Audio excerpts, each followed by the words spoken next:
ॐ पूर्णमदः पूर्णमिदं पूर्णात् पूर्णमुदच्यते पूर्णस्य पूर्णमादाय पूर्णमेवावशिष्यते। ॐ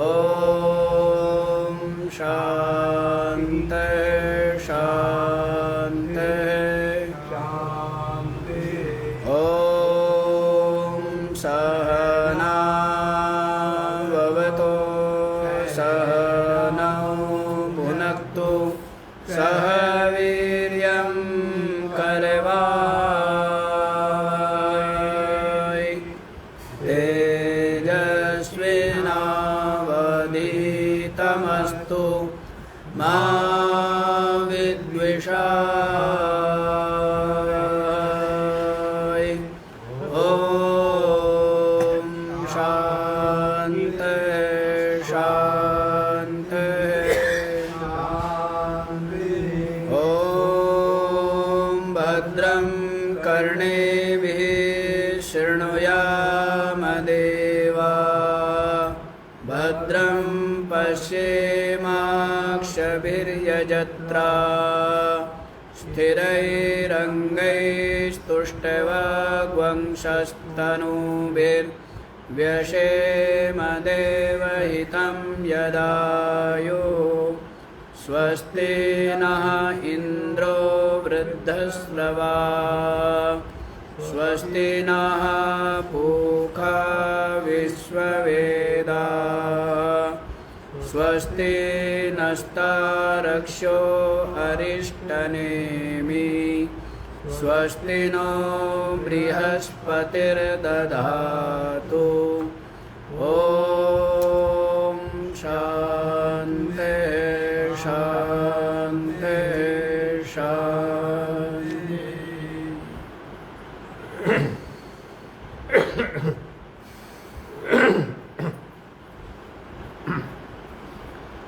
हाँ जी, तो क्या विचार श्रवण कर रहे हैं आप लोग?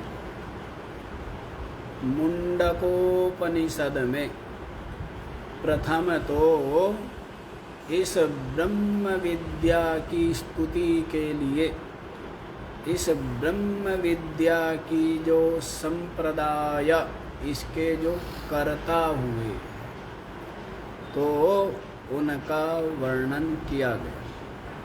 और आप लोगों ने सुना था कि ये विद्या ब्रह्मा से उनके ज्येष्ठ पुत्र अथर्वा को प्राप्त हुई और अथर्वा से उनके शिष्य अंगी नाम के ऋषि को प्राप्त हुई और अंगी से जो भरद्वाज गोत्र उत्पन्न सत्यवह नाम के ऋषि, उनको ये विद्या प्राप्त हुई और सत्यवह ने अपने शिष्य अंगिरा को ये ब्रह्म ज्ञान दिया। और अब अंगिरा ऋषि के पास सुनक के पुत्र सोनक ऋषि, जो कि क्या है, महाशालः, बहुत बड़ी जिनकी गृहस्थी है, अर्थात बड़ा लंबा चौड़ा जिनका विस्तार है, ऐसे सोनक ऋषि मतलब शिष्य लोग, गुरुकुल, बहुत बड़ा, बहुत गौशालाएँ हैं, लंबा चौड़ा उनका विस्तार है। तो वे सोनक ऋषि अंगिरा ऋषि के पास आकर के विधिवत उपसन्ना, पूरी विनम्रता और पूरी श्रद्धा के साथ उनके पास गए और विनयपूर्वक उनसे पप्रच्छा पूछा। तो क्या पूछा था? कस्मिन्नु भगवो विज्ञाते सर्वमिदं विज्ञातं भवति। हे भगवन, वह तत्व क्या है जिस एक को जान लेने पर सब कुछ जान लिया जाता है। वो तो आप लोग व्यवहार में देखते रहते, एक चावल को देखा पता लग गया सारे चावल कच्चे हैं या पक्के हैं, पता लग जाता है नहीं लग जाता है, सारों को देखूँगा हैं। तो वैसे ही बताया था, एक को जान लेने पर जो विवेकी है वो सब कुछ समझ लेता है। जैसे सोने को जो जानता है, अब सोने से कितने ही आभूषण बनाओ, कितने ही आभूषण बनाओ, उनके नाम रखो, उनके नाम और उनके आकार केवल सुनार की कल्पना है। जो तत्व है वही सत्य है। तत्व क्या है? सोना है। ऐसी मिट्टी सत्य है, और मिट्टी से बनाए हुए जितने भी पात्र हैं वे सब के सब केवल कुम्हार की क्या है? कल्पना है। कुछ भी आकार दे दे, कुछ भी नाम रख दे, है ना।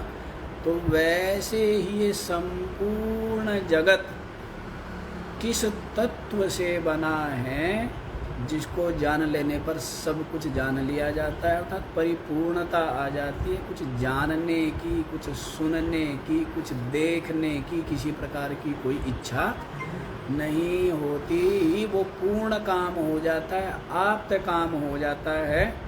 तो किसी भी प्रकार की इच्छा उसके चित्त में शेष नहीं रहती है। तो उसको लेकर के पूछा था और उसका उत्तर दिया, देखा कि शिष्य क्या है? बिल्कुल पात्र है। कैसा है? सतपात्र है। ऐसे जिज्ञासु शिष्य को देखकर सम्मुख अपनी शरण में, अपने चरणों में उपस्थित देख करके अंगिरा ऋषि ने कहा था कि भाई, ब्रह्मवेत्ता लोग दो प्रकार की विद्या बतलाते हैं। दो प्रकार की विद्या जाननी चाहिए, एक परा विद्या और एक अपरा। कितने प्रकार की विद्या? और जो ये चारों वेद, फिर अपरा बताया कि जी अपरा क्या है, तो बता दिया ऋग्वेद, यजुर्वेद, सामवेदो, अथर्ववेद, शिक्षा, कल्प, व्याकरण, निरुक्त, छंद, ज्योतिष, 6 अंगों सहित सारे के सारे वेद अपरा विद्या में आते हैं। किसमें आते हैं? अपारा विद्या। अपार विद्या माने जो लोक परलोक को प्राप्त कराने वाली है।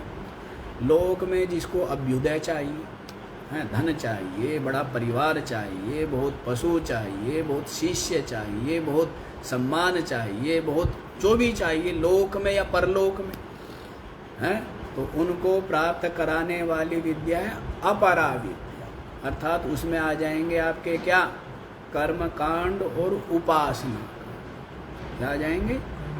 कर्मकांड और उपासना कांड।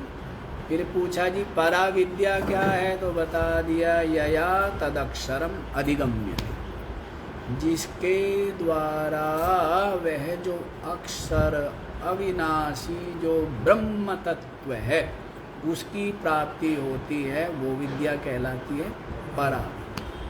अर्थात उसको उपनिषद विद्या कहिए। क्या कहिए उसको? उपनिषद। जो ये ब्रह्म ज्ञान है ना, ये है परा विद्या। और इसके अलावा जो कुछ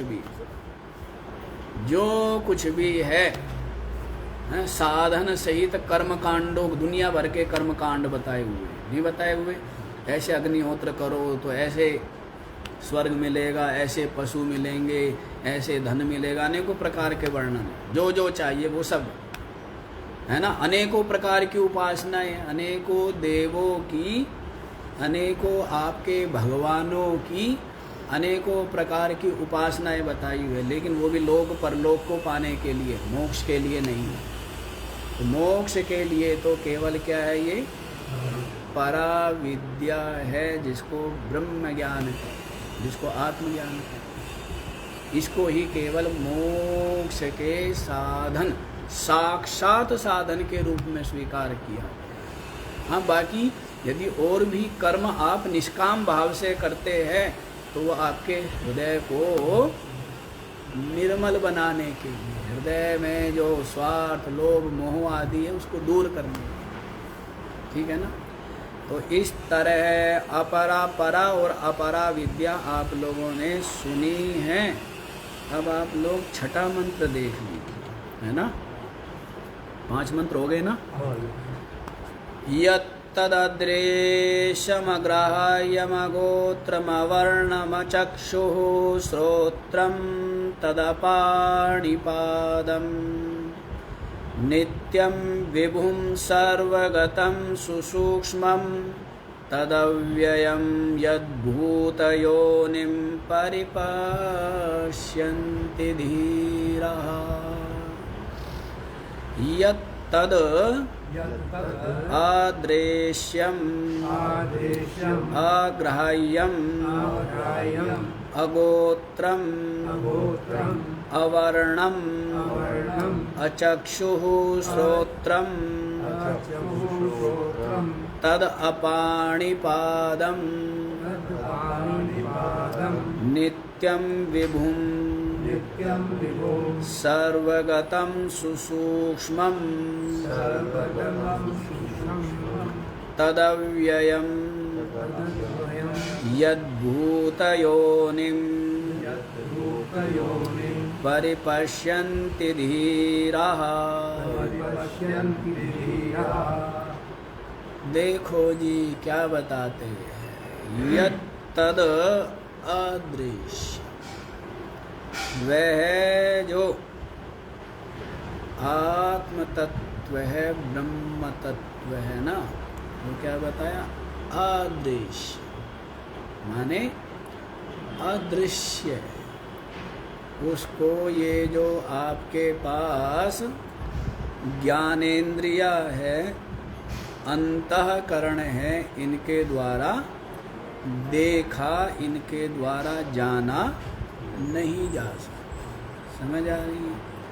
जो कुछ भी दिखे का मतलब जो कुछ भी आपकी इंद्रियों के द्वारा या अंतःकरण के द्वारा आप जान पाए, वो सबका सब अनित्य है, सबका सब क्षणभंगुर है, सबका सब सीमित। जो भी आपके मन और इंद्रियों का विषय हो है? और एक चेतन तत्व से भिन्न, आत्म तत्व से भिन्न, सबका सब या तो इंद्रियों का विषय है और नहीं तो सबका सब किसका है, मन का तो विषय है ही। आपके लोक परलोक देवता जो कुछ भी आपके भगवान सबके सब या तो इंद्रियों से जानोगे, नहीं तो मन से तो जान ही रहे हो।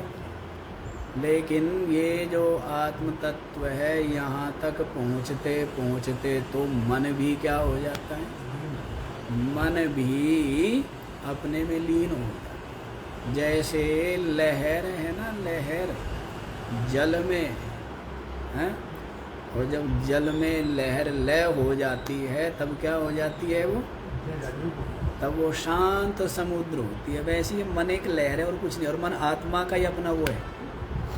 अपनी आत्मा में मन क्या है, एक लहर और कुछ नहीं। विचार ही तो एक फुरना ही तो, एक तरंग ही तो, एक वृत्ति ही तो है। क्या मन कुछ है? हैं? अब तक कुछ होता तो डॉक्टर लोग पकड़ लेते, ऑपरेशन कर देते, नहीं कर देते। सबसे पहले कंस को पकड़ते, रावण को पकड़ते, उनका निकाल के मन और उसका क्या कर देते हैं, ऑपरेशन करके ठीक इंसान ना बना देते। क्यों जी? उसमें जो जो कीड़े थे वो कीड़े निकाल देते हैं, अहंकार के, क्रोध के, हैं, स्वार्थ के, इनके जो कीड़े थे वो निकाल देते। और फिर क्या, जा बेटा अब तू क्या बन गया, अब तू सज्जन बन गया। ठीक है, तुझे पकड़ में तो आता नहीं है। ये तो श्री कृष्ण भी, वो अर्जुन भी कहता है गीता, मन पकड़ में ही नहीं आ रहा है। सारी दुनिया इसी का रोती है कि जी मन पकड़ में ही नहीं आता है।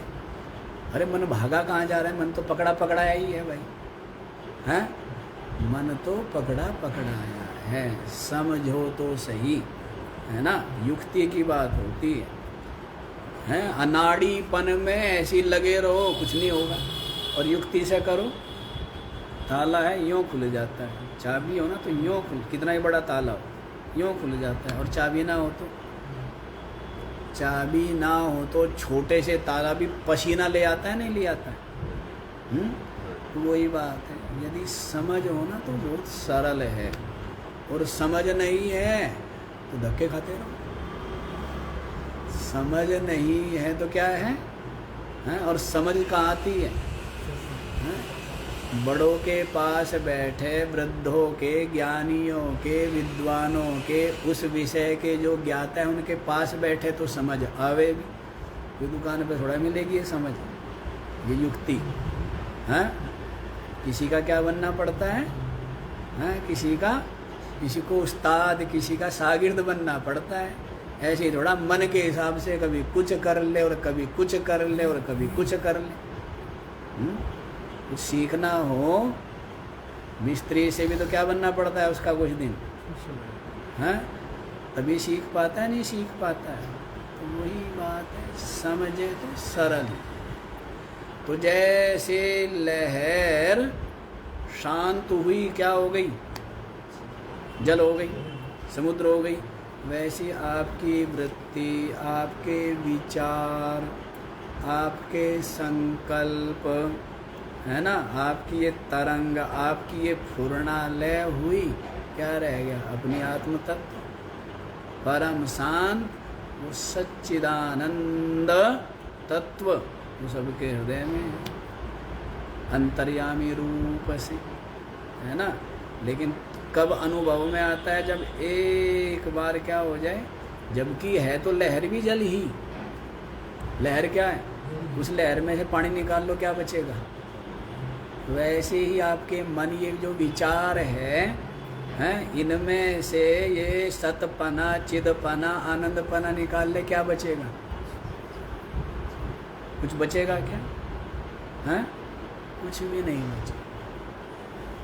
जैसे लहर जल का परित्याग नहीं कर सकती, जल को छोड़ के कहीं और रह लेगी क्या? जल पहाड़ के ऊपर रह लेगी लहर, या रेत के ऊपर रह लेगी? कहाँ रहेगी? वैसे ही आपका जो मन है ना, ये आत्मा में ही है, उसी के ऊपर तैर रहा है, आपको समझ नहीं है।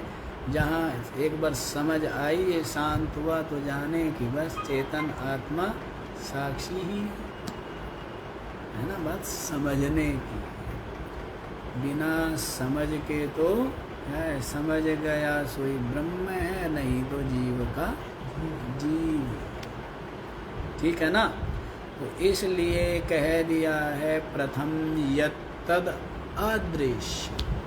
क्या है वह जो अक्षर है, किसकी बात चल रही थी? अक्षर की, अविनाशी ब्रह्म तत्व की, आत्म तत्व, वह अदृश्य है। माने मन, वाणी, इंद्रियों का अविषय है। कोई कह सकता नहीं और कहे बिना कोई रहता नहीं। आज तक कोई परमात्मा को कह नहीं पाया। कह दे तो वाणी का विषय हो गया, और वाणी का विषय हो गया, ये भी इंद्रिया है, इंद्रिया का विषय हो गया। जो कुछ इंद्रियों का विषय होगा वो नाशवान होगा, वो सीमित होगा, वो उत्पन्न और नाश, मृत्यु धर्मा होगा। जो कुछ भी मन और वाणी का, इंद्रियों का विषय। इसलिए सबने कहा है, वेद भी बाद में क्या कहते थे? नेति नेति, केवल निर्देश करते, निर्देश संकेत करते, कोई कह नहीं सकता। क्योंकि जब मन, ऐसा ही बताया ना पहले में, जैसे बर्फ की गुड़िया कहो या नमक की गुड़िया कहो, समुद्र में उतरी, क्या लेने के लिए? इसकी गहराई नापने के लिए। क्या हो गई? वैसे ही आपका मन कहो या बुद्धि कहो, उतरी परमात्मा को जानने के लिए, क्या हो गई? उसी में गुड़ गई।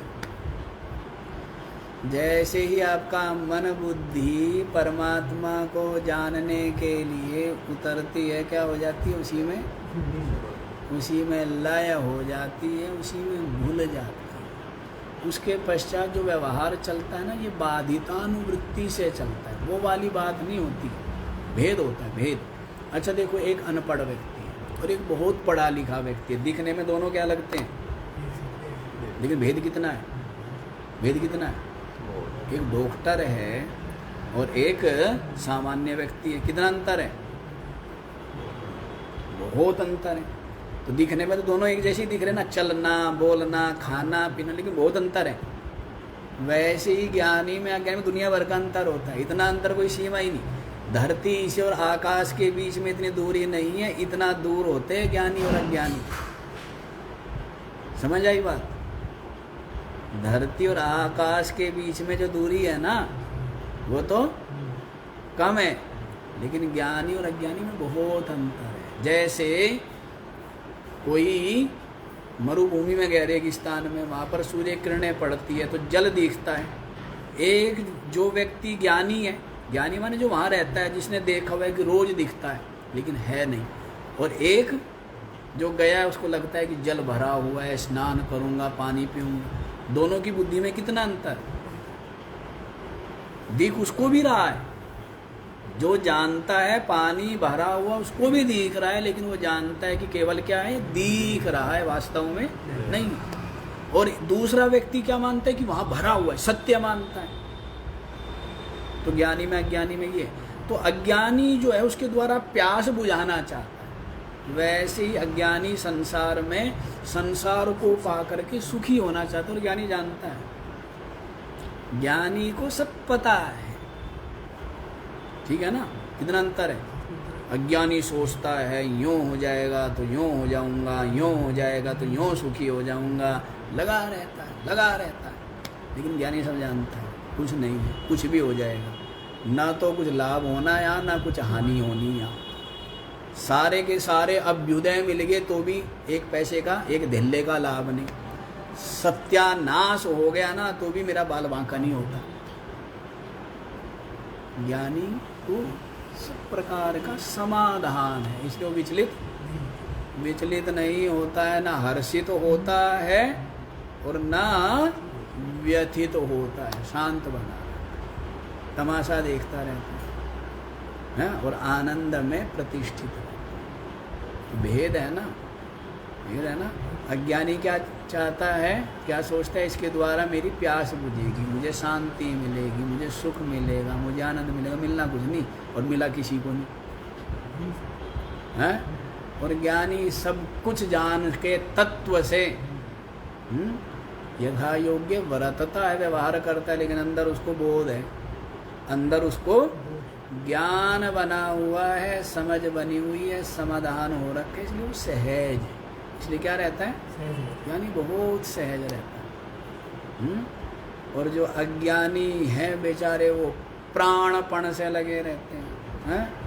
और बाद में क्या मिलती है, निराशा। क्या मिलती है, उदासी, चिंता, अशांति, ये मिलती है। कुछ और मिल जाता है, इसका फल क्या मिलता है? संसार में कोई कुछ कर ले और कुछ पा ले, मिलेगा क्या है? बिना ज्ञान के, बिना विवेक के तो क्या मिलेगा? यही मिलेगी, और कुछ भी मिलेगा है? ये मिलेगा। चलो बहुत दूर नहीं जाना, व्याख्या करने के चक्कर में और हम आगे बढ़ते ही नहीं है, वहीं खड़े रह जाते। अदृश्यम माने अदृश्य आत्म तत्व। अग्राह्यम, और क्या बताया है, जिसको ग्रहण नहीं किया जा सकता, न तो हाथों के द्वारा, ना इंद्रियों के द्वारा, ना मन के द्वारा ही, जिसको पकड़ा नहीं जा सकता, ग्रहण नहीं किया जा सकता। अगोत्रम, और जो क्या है जी, जो गोत्र रहित है, जिसका कोई गोत्र नहीं है कि भाई अमुक गोत्र में उत्पन्न हुआ। अरे गोत्र वोत्र जो कुछ है किसके? शरीर के। किसके हैं? शरीर का ही जन्म हुआ है, शरीर की ही मृत्यु है। आत्मा का ना जन्म है और ना मृत्यु है। शरीर का जन्म, शरीर ही बालक, शरीर ही युवा और शरीर ही वृद्ध और शरीर की ही मृत्यु। और आत्मा का न जन्म, आत्मा न बालक, न युवा, न वृद्ध, न रोगी, न मृत्यु। ये सब किसके हैं? ये सब शरीरों के। किसके हैं? आत्मा के नहीं है। आत्मा तो निरंतर ही क्या है? सच्चिदानंद है और नित्य मुक्त है। लेकिन अज्ञान के कारण भ्रांति है कि मैं बंधा हुआ। क्या हूँ? मैं बंधा हूँ। जैसे गधे को हो जाता है ना, कुम्हार ने बांध दिया झूठ मूठ है, पैरों में यों हाथ घुमा कर, रस्सी थी नहीं, यों घुमाया, यों खूंटा गाड़ा और यों खूंटे के रस्सा बांध दिया। और गधा क्या समझता है? बंध गया। वैसे ही गधे बने हुए हैं। अज्ञान के कारण से क्या बने? बंधा कोई नहीं है। अब कोई नीम को पकड़ के ये कहे कि जी छुड़ाओ छुड़ाओ छुड़ाओ, मुझे किसने पकड़ लिया? नीम ने पकड़ लिया।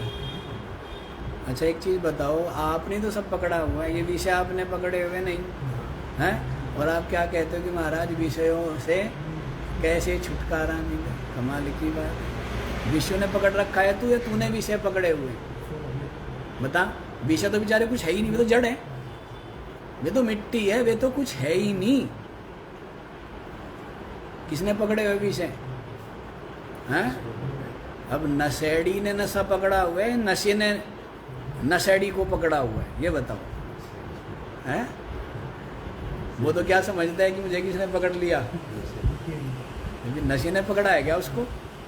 सब उसने पकड़ा हुआ है। लेकिन व्यक्ति इतना उसका अभ्यस्त हो जाता है, आदत पड़ जाती है कि वो उसके ऊपर इतना हावी हो जाता है, गुलाम होता चला जाता है। तो गुलाम एसी के और बड़े राजी राजी होकर घूमते हैं। अरे तू तो गुलाम है, तू नहीं है कुछ भी। बात इतनी बड़ी बड़ी कर रहा है, पंखे के बिना तू नहीं रह सकता। तू आदमी है क्या गधा है? हैं? और खुश होता है कि जी मैं तो एसी में रहता हूँ। क्या रहता है तू? तू है गधा, तू तो आदमी भी नहीं है। और तू कहता है मैं सुखी होना चाहता हूँ। कैसे सुखी हो जाएगा? गुलाम कभी सुखी होता है? अच्छा एक बात बता, गुलाम को कभी सुखी देखा आपने? आप गुलाम तो हो एसी के, आप गुलाम तो हो और चीज़ों के, आप कैसे सुखी हो जाओ? कभी भी सुखी नहीं होंगे, कभी भी नहीं होंगे, कभी भी नहीं हो सकते। क्या मतलब है? किसी चीज़ की गुलामी नहीं होनी चाहिए, ठीक है ना? हम तो रोज़ सुबह पानी पीते हैं ना, तो हम तो वो भी आदत बना के रखते हैं कि ना कभी पानी ना भी मिले सुबह, तो ऐसी भी आदत होनी चाहिए। हाँ, हम तो मतलब ही नहीं एक चीज़, इतनी भी चीज़ की गुलामी करें।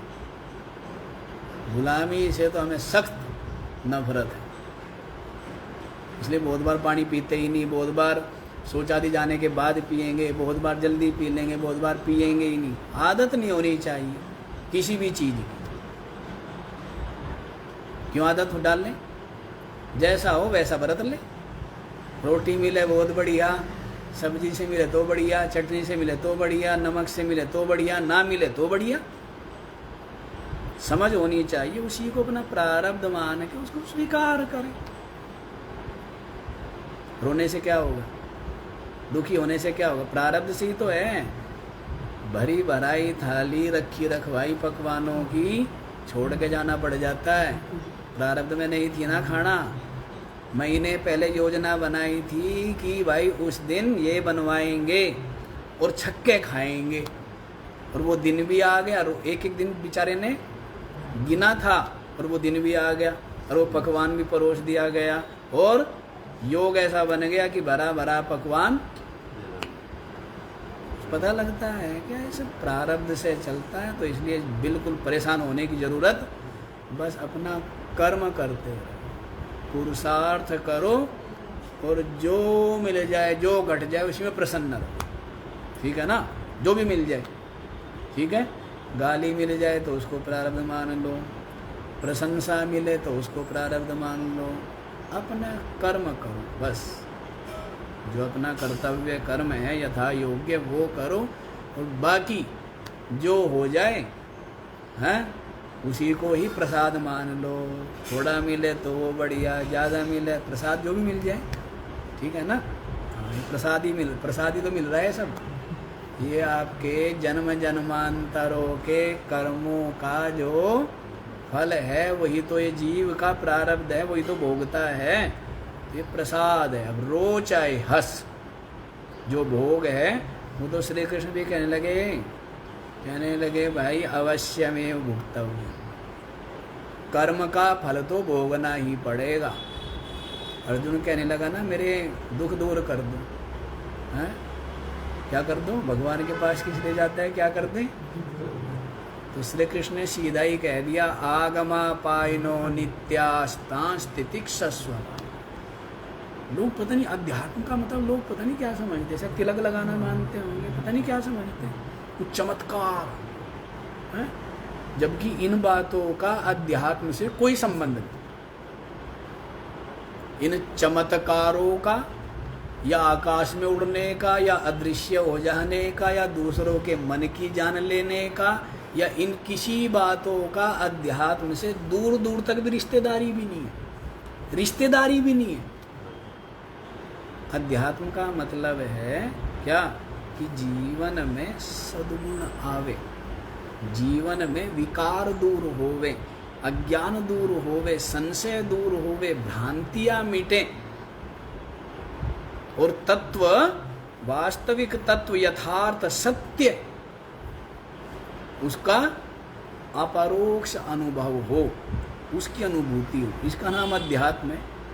गीता उठा के देख लो, किसी भी संतों की वाणी ग्रंथ उठा के देख लो, लेकिन लोग समझते हैं अध्यात्म का मतलब पता नहीं क्या क्या मानते हैं,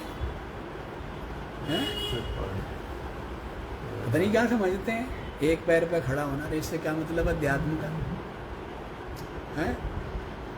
एक पैर पे खड़े हो गए, दो पैर पे खड़े हो गए, पैर ऊपर करके खड़े हो गए, सर नीचे करके, इन चीज़ों का अध्यात्म से संबंध क्या है? कोई संबंध है? कोई संबंध ही नहीं है।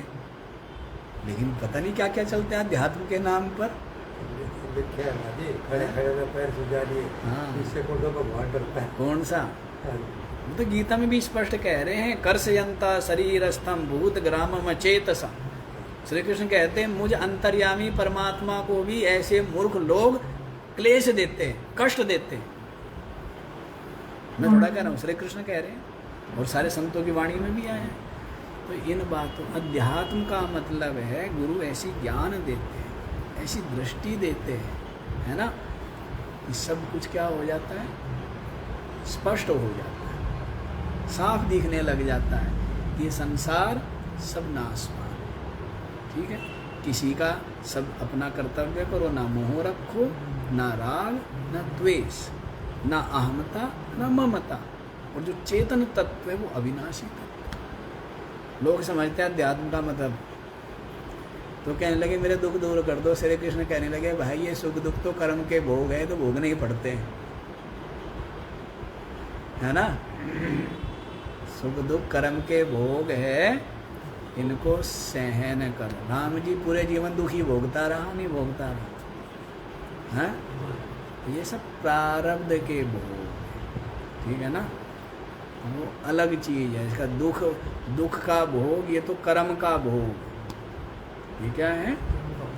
कर्म का, प्रारब्ध का भोग है। देह धरे का दंड। भीष्म पितामह जैसे को देखो, इतने बड़े ज्ञानी, धर्मात्मा, योगी, तपस्वी, ब्रह्मचारी, इतने बड़े भक्त, और भीष्म को जीवन भर क्या मिलता रहा? सुख मिला बेचारे बुढ़े को, हैं?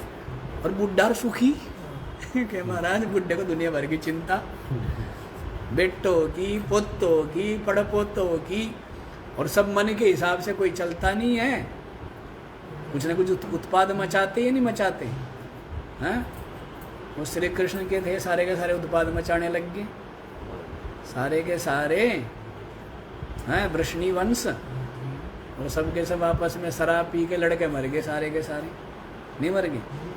प्रभास क्षेत्र में श्री कृष्ण के खुद के बेटे, खुद के पोते, सारे के सारे क्या हुए, लड़के शराब पी के लड़के मर गए हैं।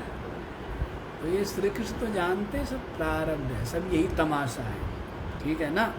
तो ज़्यादा माथा लगाने की ज़रूरत नहीं है। माथा कहाँ लगाओ, माथा लगाओ इसमें जिससे कि आपको ज्ञान है। तो चलो ज़्यादा दूर नहीं जाना। अग्राह्यम अगोत्रम, बात किसकी चल रही थी, अगोत्र। तो आत्मा का कोई गोत्र नहीं है। ये सब गोत्र आदि किसके होते हैं, ये सब शरीरों के, जन्म आदि गोत्र आदि सब शरीर के। अवर्णम, और जो वर्ण व्यवस्था है, कि बोलते हैं ना वर्ण, चातुर्वर्ण्यम, 4 वर्ण माने गए ना। क्या क्या माने गए, ब्राह्मण, क्षत्रिय, वैश्य और शूद्र, जो क्या माने गए हैं, 4 वर्ण माने गए। तो ये जो वर्ण है ये भी सब शरीरों के है। आत्मा का कोई वर्ण, आत्मा तो निष्पाप ही है, आत्मा तो निर्मल ही है, आत्मा तो ब्रह्म रूप ही है। ये सब मैला होना, ये मैला होना, साफ होना, ये बुद्धि का है, मन बुद्धि। मैला क्या हो गया, कह देते हैं कि यार इसकी तो आत्मा ही मैली है, कह देते हैं। आत्मा बड़ा मैली होती है। जैसे आकाश है, अरे आकाश मैला हो गया, आकाश बड़ा मैला होता है। आकाश तो निराकार है, आकाश तो निरवयव है। नीला आकाश, क्या बोल देते हैं, आकाश नीला है, हैं? अरे नीला तो गहराई के कारण दिखता है या विविध गैसों के कारण दिखता है। आकाश तो ये सब क्या है, हमारा हाथ कहाँ चल रहा है, आकाश में ही चल रहा है ना। आकाश कहते जो अवकाश दे, जो खालीपन है उसको आकाश कहते हैं। जो खालीपन है ना, इसको क्या बोलते हैं, आकाश। आकाश मतलब ये नहीं कि आकाश मतलब ये कह दो कि ऊपर वाला, क्या कहते हैं, नीली छतरी वाला, पता नहीं क्या क्या बना रखे हैं। तो आकाश, ये जो आकाश ही है जो अवकाश प्रदान करे। तो आकाश को जैसे आकाश की उपमा दी जाती है ना, क्या दी जाती है, गगन सदृशम। क्या दिया गया, और वो अभी आप लोग बोलते हैं ना, ब्रह्मानंदम परम सुखदम केवलम ज्ञान मूर्तिम द्वंद्वातीतम गगन सदृशम। गगन के सदृश बताया गया है अपनी आत्मा। जैसे आकाश है, उसका कोई आकार नहीं, कोई रूप नहीं, कोई रंग नहीं, कोई अवयव वाला नहीं है। जैसे वो आकाश निराकार है, निरवयव है, सूक्ष्म है, व्यापक है, ऐसे ही आत्म तत्व भी क्या है, निराकार है, निरवयव है, सूक्ष्म है, व्यापक है। जैसे आकाश को भी आपकी इंद्रियां ग्रहण नहीं कर सकती, आत्मा को भी, आकाश को इंद्रियां देख सकती है क्या, है? तो आकाश के समान दिया जाता है। तो जैसे कह देना आकाश में, आकाश थोड़ा मैला होता है, आगे हैं, आकाश थोड़ा मैला होता है। वैसे आत्मा मैली नहीं होती है। मैली कौन होती है, आपकी बुद्धि। क्या मैली हो गई, आपका मन कहो, बुद्धि कहो, यही मैली होती है ना। सारे पाप, सारे पुण्य, सारे धर्म अधर्म, कर्ता भोक्ता, सुख दुख, ये मन बुद्धि तक है, आत्मा तक कुछ पहुँची। आत्मा तो स्वभाव से ही निर्मल, स्वभाव से ही विशुद्ध, स्वभाव से ही मुक्त। बंधन भी मन बुद्धि में ही है, आत्मा में कोई बंधन नहीं है। आत्मा तो सदा ही निर्बंध है। ये बंधन कहाँ है, मन में, बुद्धि में बंधन है। आत्मा में कोई, आत्मा को कोई बांध ही नहीं सकता। सारे देवता मिलके, सारे भगवान मिलके भी आत्मा को बांध नहीं सकते। बताया था ना कल भी, बाल भी बांका नहीं कर सकते आत्मा का। क्या और आप क्या हो, आप आत्म तत्व हो, लेकिन आपको ऐसा ना ज्ञान है ना अनुभव। आत्मा का मिल करके सृष्टि का संपूर्ण अस्तित्व मिल करके भी आत्मा की बाल बांका नहीं कर सकता। ना तो उसकी महिमा को कोई बढ़ा सकता, ना उसकी महिमा को कोई घटा सकता। जिसको ऐसा बोध है तो निश्चिंत रहता है, निर्भय रहता है। क्या रहता है, निश्चिंत और निर्भय रहता है, क्योंकि जानता है मरता है शरीर, जानता है ना, निश्चिंत रहता है। ऐसा बोध जिसको है, तो महिमा सारी बोध की है, ज्ञान की। ज्ञान के बिना कंगाल, और ज्ञान जिसको है वो माला माल। बस बात ज्ञान की है। ज्ञान जिसको है उसके बराबर कोई नहीं है, वो तो ब्रह्म रूप हो गया ना। ब्रह्मविद ब्रह्मयु भवति। ज्ञानी के लिए श्री कृष्ण कहते हैं ज्ञानी त्वात्मयु मे मतम, ज्ञानी तो मेरी आत्मा है, ज्ञानी तो मेरा अपना आपा है, अपना आपा। आत्मा माने अपना आपा। समझ आ रही बात? ब्रह्मविद, वेद भी कहता है ब्रह्मविद ब्रह्मयु भवति। जो ब्रह्म को जानने वाला होता है वो तो ब्रह्म ही, साक्षात ब्रह्म है। साक्षात क्या है वो? साक्षात ब्रह्म। ठीक है ना? चलो जी आगे बढ़ जाओ, नहीं यहीं खड़े रहेंगे। 4 अक्षर नहीं हुए और टाइम हो गया है ना 40 मिनट 50 मिनट। अच्छा जी, तो क्या बताया है? अवर्णम।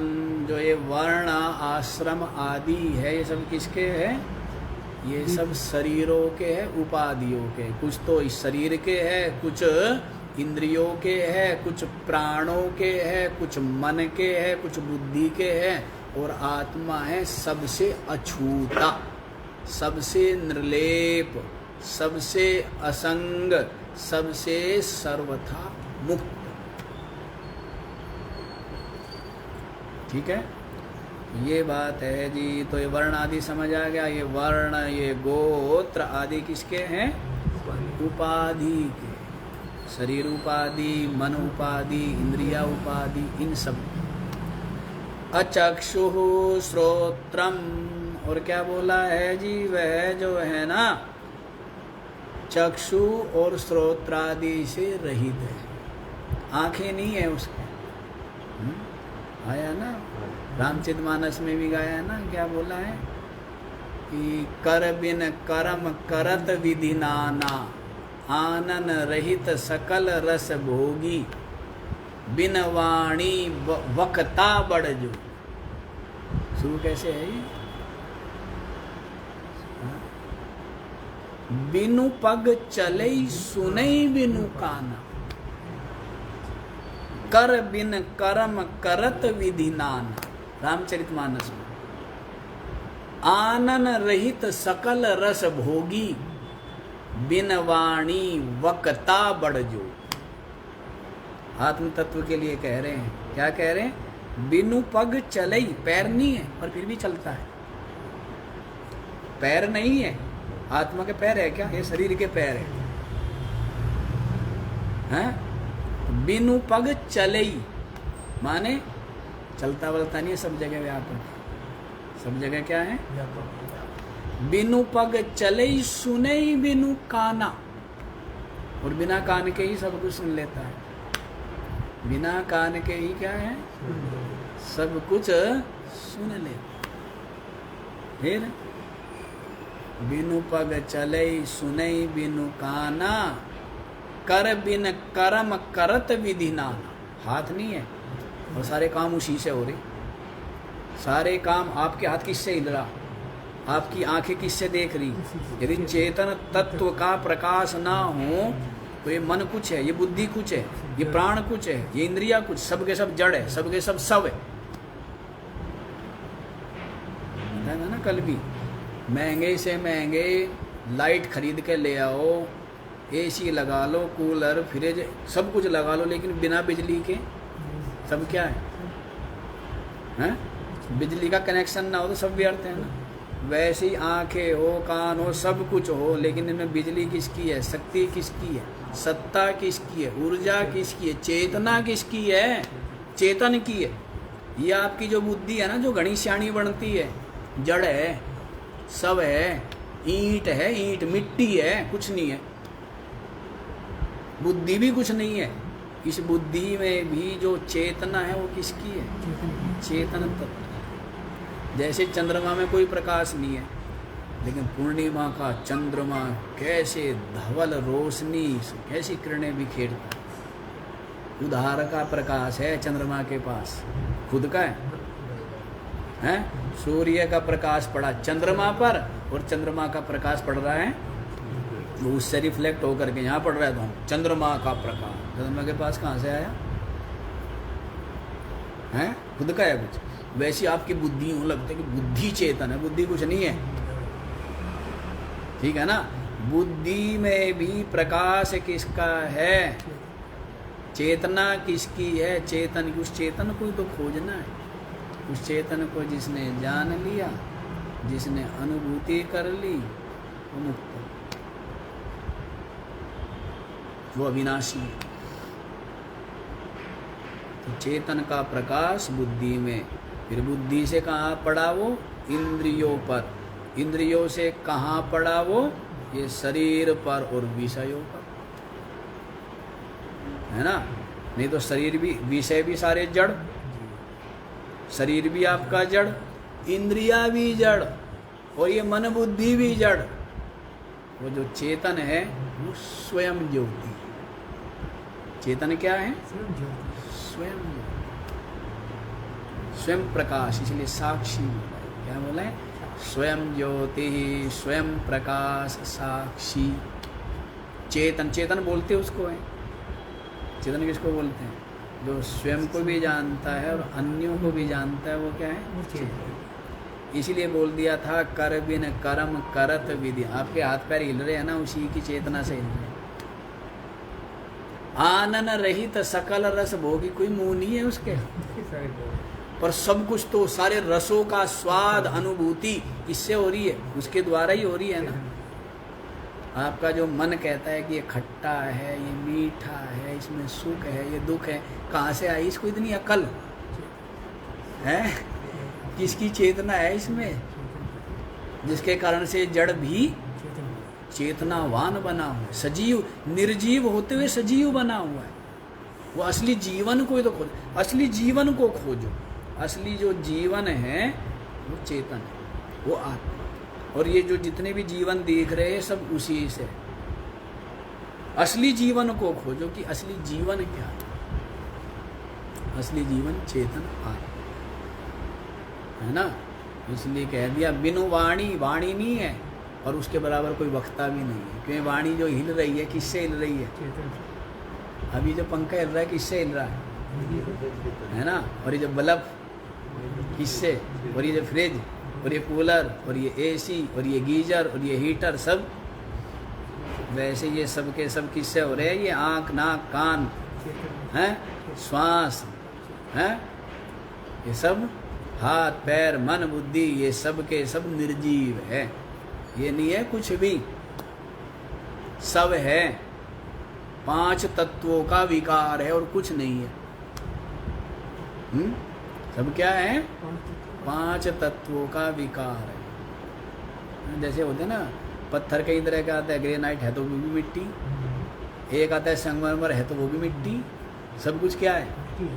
मिट्टी तो है, तो अलग अलग नाम है। वैसे ये सब के सब 5 तत्वों का विकार है, समझ आए। शीशा भी क्या है? मिट्टी तो है, उसमें ज़्यादा चमक, ग्रेनाइट में उससे थोड़ी कम है, और संगमरमर में उससे थोड़ी कम, और मिट्टी में और थोड़ी कम, लेकिन है सब के सब मिट्टी तो है। ये मिट्टी की तो अलग अलग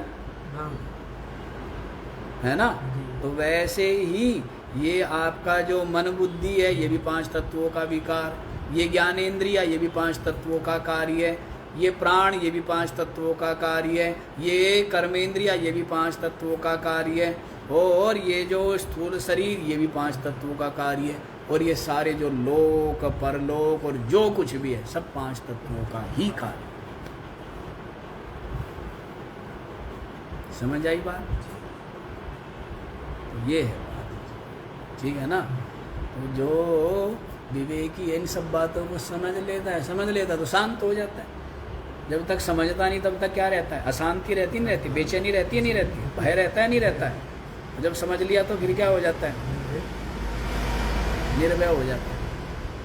क्या हो जाता है? तो देखो जी क्या बता रहे हैं। तो अपाणी, अच्छा ये हो गया। अचक्षु श्रोत्रम, क्या बताया है? चक्षु श्रोत्र रहित है। तद अपाणिपादम, वह पाणिपाद, पाद माने पैर और पाणी माने हाथ, ना हाथ है ना पैर है, हैं? और हाथ पैर हिलते किससे? उसी से। आंखें और श्रोत्र जो सजीव बने हुए किससे? उसी से। और वो स्वयं क्या है? स्वयं तो चिन्ह मात्र, सच्चिदानंद बोलते हैं, सन्मात्र, चिदमात्र, अनंत। नित्यम विभुम सर्वगतम सुसूक्ष्मम, क्या है जी? वो नित्य है। क्या है? नित्य। विभुम माने व्यापक है। पहली बात तो बोल दिया नित्य। नित्य का मतलब है तीनों कालों में जो बना रहे, भूत भविष्य वर्तमान, तीनों कालों में जो अबाधित रूप से विद्यमान रहता है, उसको कहते हैं नित्य। आपका ये जो संसार है ना, इसको नित्य नहीं कहेंगे। क्यों? क्योंकि ये अब तो है, जब आप सपना देखते हो तब है नहीं, और जब आप सो जाते हो तब भी नहीं है क्या? हैं? ऐसी सपना है। जागृत काल में सपना है क्या? नहीं है। सुषुप्ति काल में सपना है क्या? तो वो भी नित्य नहीं है। हैं? समझ आ रही है बात? तो ये नित्य नहीं गिने जाते। नित्य कौन होता है? जो तीनों कालों में सब अवस्थाओं में रहे। अब तो चेतन तत्व है, जागृत काल में भी है साक्षी रूप से, स्वप्न काल में भी है स्वप्न दृष्टा रूप, सुषुप्ति काल में भी है। कैसे? कैसे है?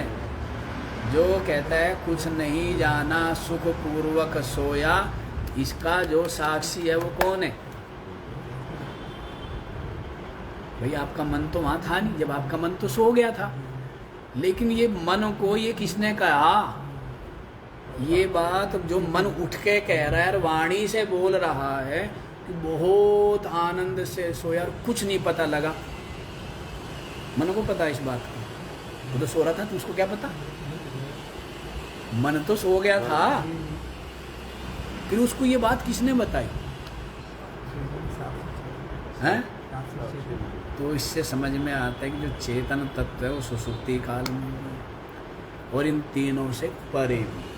न तब जागृत समाधि काल में कहो या ज्ञान काल में, न जब जागृत है, न स्वप्न है, न सुषुप्ति है, तीनों अवस्थाओं में भी, और तीनों अवस्थाओं से परे भी।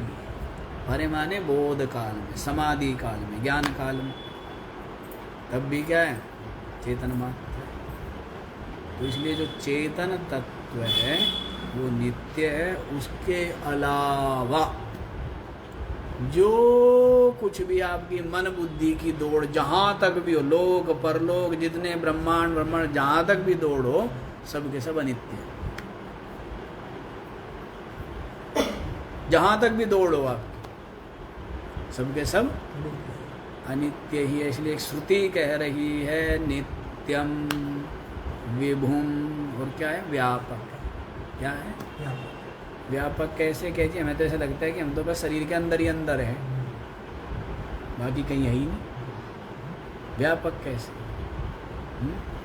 तो ये व्यापक तब समझ में आएगा, मन को हटाओ, मन और बुद्धि को हटाओ, तब समझ में आएगा कि व्यापक है या नहीं। अभी तो मन बुद्धि का की जो अनुभूति है उसी को आप अपनी अनुभूति कह रहे हो ना। मन बुद्धि। अच्छा एक बात बताओ, जब आप सो गए, आपकी तब मन बुद्धि नहीं है, तब कितनी जगह में हो आप? ये बताओ, कितनी जगह में और कहाँ हो? कुछ पता आता? पता बता दो हमें भी कुछ है। जब आप सो गए तब कहाँ हो आप? तब आप व्यापक हो। दूसरा है कोई? दूसरा है क्या? कोई पेड़, कोई पौधा, कोई सूरज, कोई चांद्र, कोई भगवान, कोई देवता, कुछ है? हैं? जब आप सो गए, अरे मन ही सृष्टि है, मन के ऊपर ही संसार बना दिए, सारा का सारा जगत। जैसे कोई चटाई हो ना, चटाई, और चटाई के ऊपर या कपड़े के ऊपर शेर बना दिया, सांप बना दिया, हाथी बना दिया, पूरा का पूरा पर्दा लगा हुआ, पर्दा कपड़े का, और उस पर क्या बना रखे, दुनिया भर की चीज़, और उस कपड़े को फोल्ड कर लो, कहाँ चले गए वो शेर, वो सांप, वो हाथी। ये सारा का सारा संसार ये बाहर नहीं है, ये आपके मन के ऊपर लिखा हुआ है। पता आपको इस बात का? बाहर दिख रहा है। यदि आपका मन ना हो तब होते हुए भी कुछ दिखता है क्या? इस बात का आपको पता ही नहीं। ये सबके मन के ऊपर लिखा हुआ है संसार। संसार बाहर है ही नहीं। आप भी तो लिखते हो ना? नहीं लिखते हो? ये मेरा भाई लिख लिया आपने, हैं, ये मेरा शत्रु लिख लिया। कहाँ लिखा? किसने लिखा? आपने तो लिखा ना मन पे। किसने लिखा? ये मेरा अपना है, ये पराया है, ये मैंने बेच दिया, अब ये मेरा नहीं है, वो मैंने ले लिया, वो मेरा है। ये सब कहाँ लिखा? जमीन पे लिखा हुआ है या बाहर लिखा हुआ है या मन पे लिखा हुआ है? कहाँ लिखा हुआ है? सब कुछ मन पे लिखा हुआ है आपने, ठीक है ना? और जो मन पे लिखा हुआ मिट गया, तिजोरी में रख दिया, कहीं भी सामान रख के भूल गए, क्या भूल गए? तो कहाँ मिटा वो? नहीं, यहीं से तो मिटा ना, मन पे से। तो सारा संसार कहीं नहीं है, मन के ऊपर लिखा हुआ है। और जिसका मन सिमट गया, कहाँ संसार कहाँ गया। तो सुसुप्ति में देख लो ना, जब आप सो गए तब कहीं संसार है क्या? दिन है या रात है? बताओ, सुबह है या शाम है? गर्मी है या सर्दी है? हैं? पेड़ पौधे, पहाड़ पत्थर, नदी, सूरज चांद, लोक परलोक, देवता, आपका शरीर, आपकी पत्नी, आपके भाई, आपका मगन, कहाँ है? क्या है? कुछ है? सबके सब कहाँ लिखे हुए थे? वो मन ही सिमट गया, इसलिए कुछ है ही नहीं, है ना? तो मन के ऊपर लिखे। तो उस समय आप कैसे हो? उस समय आप एक हो। उस समय आप अकेले हो, दूसरा कोई नहीं है। उस समय आप शांत हो, सुसुप्ति काल। तो सुसुप्ति, ये जो तीनों अवस्थाएं बनाई है ना, ये बहुत सोच समझ के बनाई हुई है। सब कुछ ये सृष्टि हुई इतने अच्छे तरीके से है कि सत्य को समझना बहुत आसान है। यदि स्वप्न ना होता ना तो ये संसार समझ में आना ही नहीं था। ये जागृत का जो जगत है ये समझ में ही नहीं आना था। लोक परलोक भी समझ में नहीं आने थे। अब आप एक बात बताओ, लोक आपको, परलोक आपको अनुभव में आ रहे हैं क्या? अभी तो ये अनुभव में आ रहा है नहीं आ रहा है? परलोक अनुभव में आ रहे नहीं आ रहे? तो इसका मतलब है नहीं। अरे अनुभव में तेरे को दिख नहीं रहा तो इसका मतलब है नहीं। ऐसे थोड़ा होता है। कोई दिल्ली नहीं गया तो क्या दिल्ली है ही नहीं? कोई विदेश नहीं गया तो विदेश है ही नहीं। कमाल की बात है। तेरे को अंधा व्यक्ति कहे कि मेरे को दिखता नहीं, इसका मतलब सूरज है ही नहीं। कमाल है, ये कोई बात है? तेरे को दिखता नहीं तो है नहीं। दूध में माइयों को तो मक्खन दिख जाता है, तेरे को नहीं दिख। तू अंधा है, तेरे को नहीं दिख रहा है, तेरे में अकल नहीं है। ज्ञान होगा तेरे को भी दिखेगा। माताओं को ज्ञान है कि दूध में क्या है, मक्खन है। तुझे ज्ञान नहीं, तू मूर्ख है। तो बात तो ज्ञान की है ना, जिसके पास दृष्टि है उसको दिखता है।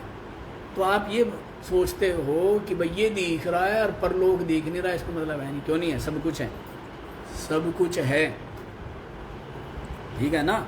अच्छा एक बात बताओ, जब आप स्वप्न देखते हो, जिसको स्वप्न दिखा है तो उसके लिए स्वप्न उस समय है या नहीं है?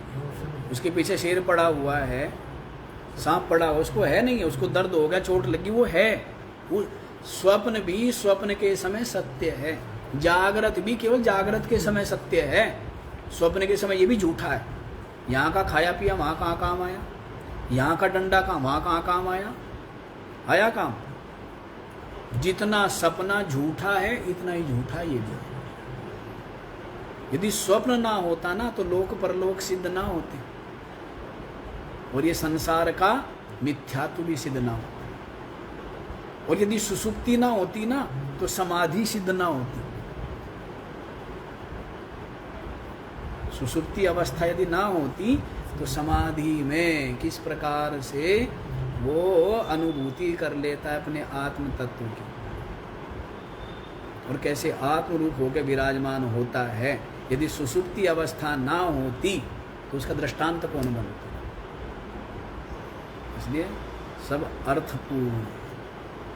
तो जैसे स्वप्न जो देख रहा है उसको स्वप्न दिख रहा है, उसके लिए वो सत्य है, क्योंकि उसकी वैसी भावना, उसका मन वैसा देख रहा है।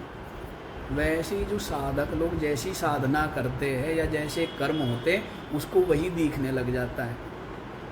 उसको जिसके मलिन कर्म है, मलिन जिसकी बुद्धि है, उसको नरक दिखने लग जाएगा। जिसने दूसरों को पीड़ा ही पीड़ा वैसे ही दिखने लग जाएगा, वैसे ही दिखने लग जाएगा। जिसने शुभ कर्म करे उसको स्वर्ग दिखने लग जाएगा। जिसने किसी देवता की, ईश्वर की, भगवान की भक्ति की है उसको वैसा ही दिखने लग जाएगा। जैसे सपना दिखता है, जैसे संसार में तो दिख ही रहा है, ऐसी सपना दिखता है, ऐसी परलोक दिखते हैं। ऐसे अनुभव में आने लगता है कि मैं यूँ पहुँच गया विष्णु के लोक में, है ना। आपको सबको अलग अलग दिखेगा।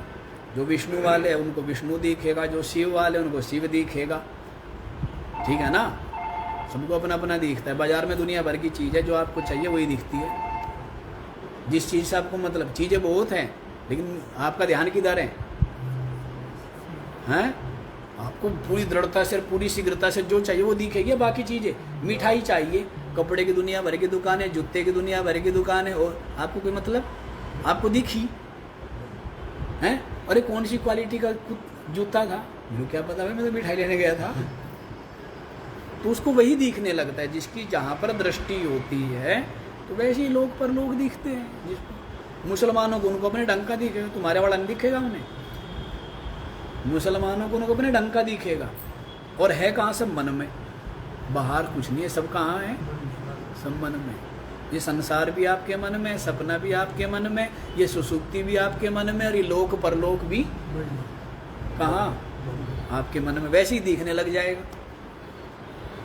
मुसलमान को न्यारा दिखेगा, जो बार बार मैं बताता हूँ, मुसलमान को दिखेगा उनका अल्लाह जालीदार टोपी पहने हुए हैं, ऊंचा पजामा पहने हुए, दाढ़ी बड़ी बड़ी, मूंछ है नहीं, मुंह में पान चबारा, लाल लाल वो उसका मुंह हो रहा, उसको तो वैसे अल्लाह दिखेगा? नहीं दिखेगा, क्योंकि उसने जीवन भर वो चिंतन किया, उसको वही दिखेगा।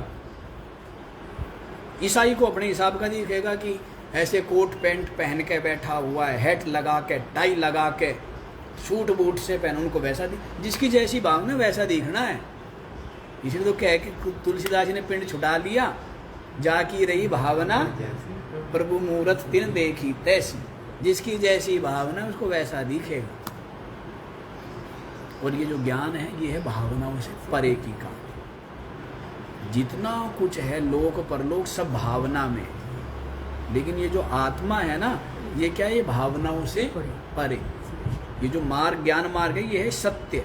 बाकी सब कुछ भावना में, सब कुछ मन में है, सब कुछ बुद्धि में है, सब कुछ संकल्प में है, सब कुछ आपकी भावना में। लेकिन ये जो आत्म तत्व है भावना में नहीं है। ये जो चेतन तत्व है ये किसी की भावना में नहीं है, ठीक है ना। वो ही एक सत्य है, बाकी उसके अतिरिक्त सब कुछ भावना मात्र है। अब भावना कह दो, संकल्प कह दो, विचार कह दो, या क्या कह दो?